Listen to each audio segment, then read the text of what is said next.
महंगी गाड़ी, महंगा सा मोबाइल और किसी ब्रांड के शानदार कपड़े नए जमाने में अपना स्टेटस शो ऑफ करने के लिए यही तरीके हैं।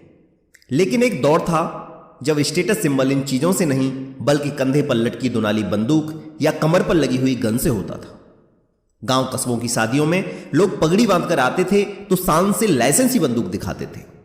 वक्त बदला और धीरे धीरे कम होता गया। हालांकि शहरों में ये कम दिखता हो, लेकिन गांव में आज भी ये बदस्तूर जारी है। किसी के पास बंदूक होती है तो किसी के पास रिवॉल्वर तो किसी के पास माउजर। जैसे जिसकी हैसियत वैसे उसका लाइसेंसी हथियार। लेकिन क्या आपको रिवॉल्वर और पिस्टल के बीच का फर्क मालूम है? क्या आप जानते हैं कि रिवॉल्वर पिस्टल से कितनी अलग है? दोनों की अंदरूनी बनावट में कौन सा बुनियादी फर्क है? नमस्कार, मैं हूं आपका दोस्त विनोद। रिवॉल्वर और पिस्टल से जुड़े कंफ्यूजन तमाम लोगों को होते हैं। इनके सिस्टम और आकार के बीच क्या फर्क है और हैंडगन का पुराना वर्जन कौन सा है, पिस्टल या रिवॉल्वर? आज इसी पर बात करते हैं। साथ ही आपको वीडियो के अंत में माउजर के बारे में भी रोचक जानकारी दूंगा, तो बने रहिए मेरे साथ वीडियो के अंत तक। और हां, अगर आप चैनल पर नए हैं तो नीचे रेड बटन दबाकर चैनल को सब्सक्राइब करना न भूलिएगा। तो चलिए शुरुआत करते हैं। हैंडगन दरअसल हाथों में रखी जाने वाली छोटी बंदूक को कहा जाता है, वो चाहे रिवॉल्वर हो या पिस्टल हो।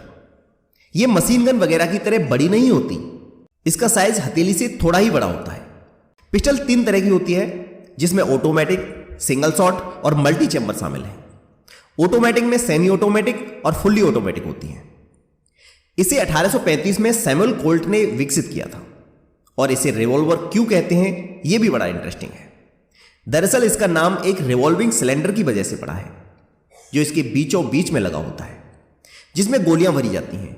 वही सिलेंडर जिसमें अगर आपने फिल्म शोले देखी हो तो आपको शायद याद होगा कि गब्बर जो है वो 3 गोलियां भरता है और 3 खाली छोड़ देता है और फिर अपने नाकाम साथियों के साथ एक खेल खेलता है। याद आया? वही सिलेंडर। लेकिन सवाल यह है कि रिवॉल्वर और पिस्टल के सिस्टम और फायरिंग में किस तरह का फर्क है।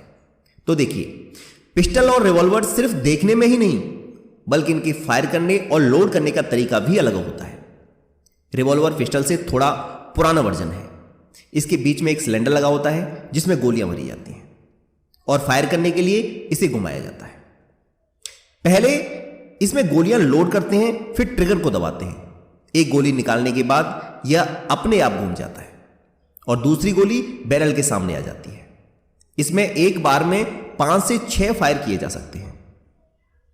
पिस्टल हैंडगन का अपग्रेडेड वर्जन है।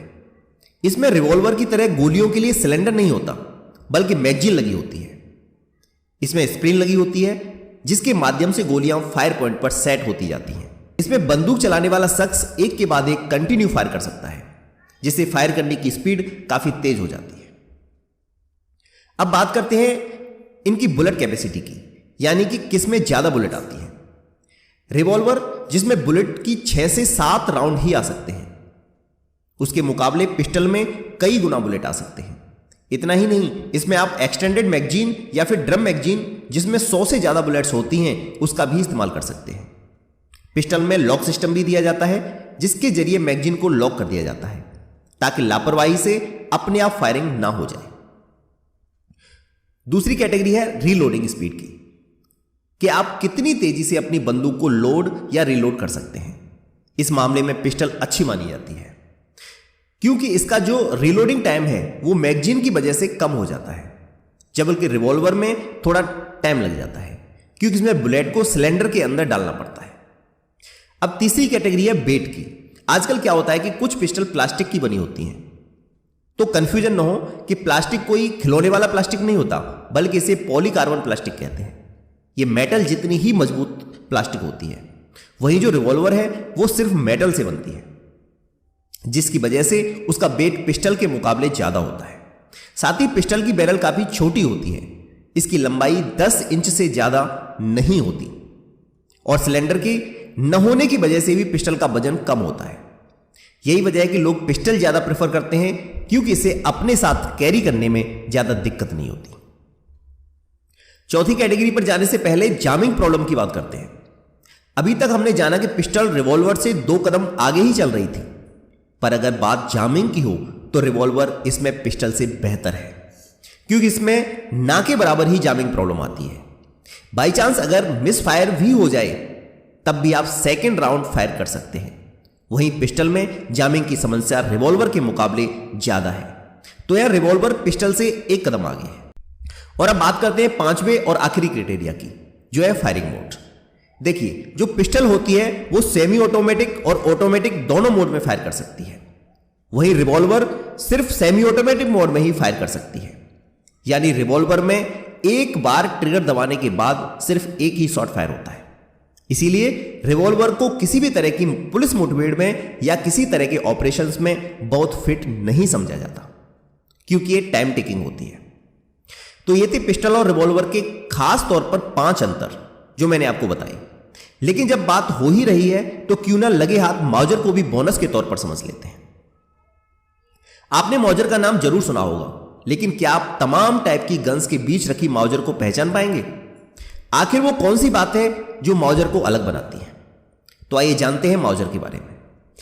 माउजर पिस्टल पहली मर्तबा सन 1895 में जर्मनी में बनी थी, जिसे विल्हेम माउजर ने तैयार किया था।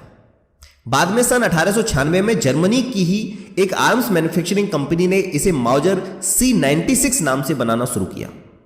1896 से 1937 तक इसका मैन्युफैक्चरिंग जर्मनी में हुआ और 20वीं शताब्दी में इसकी नकल करके स्पेन और चीन ने भी माउजर पिस्टल बनाना शुरू कर दिया। इसकी मैगजीन ट्रिगर के आगे लगती थी, जबकि अमूमन आप देखें तो सभी पिस्टल में मैगजीन ट्रिगर के पीछे और बट के अंदर होती है। इस पिस्टल का एक और मॉडल लकड़ी के कुंडे के साथ साल 1916 में बनाया गया था। इसमें बट के साथ लकड़ी का एक बड़ा कुंडा लगाकर जोड़ दिया। किसी राइफल या बंदूक की तरह ही इस्तेमाल किया जा सकता था। ब्रिटेन के प्रधानमंत्री रहे विंस्टन चर्चिल को भी यह पिस्टल बहुत पसंद थी। भारतीय क्रांतिकारी रामप्रसाद बिस्मिल ने इसी माउजर के दम पर 9 अगस्त 1925 को काकोरी के पास ट्रेन रोककर सरकारी खजाना लूटा था। इन फ्यूचर आप कौन सी गन रखना चाहेंगे, पिस्टल या रिवॉल्वर? या आपके पास अभी कौन सी गन है? जरूर लिखिएगा कमेंट बॉक्स में। अगर आप गन्स के बारे में कोई और जानकारी चाहते हैं तो कमेंट करके जरूर पूछिएगा। अगर आप पिस्टल या रिवॉल्वर का लाइसेंस लेना चाहते हैं तो मेरी how to apply for arms licence in India video देखना न भूलिएगा। इसका लिंक मैंने डिस्क्रिप्शन में भी डाल दिया है। तो उम्मीद है कि आज की वीडियो से मिली जानकारी से आपकी नॉलेज बढ़ी होगी। चैनल को सब्सक्राइब और वीडियो को लाइक करना न भूलिएगा। For now, thanks for watching. Thanks a lot.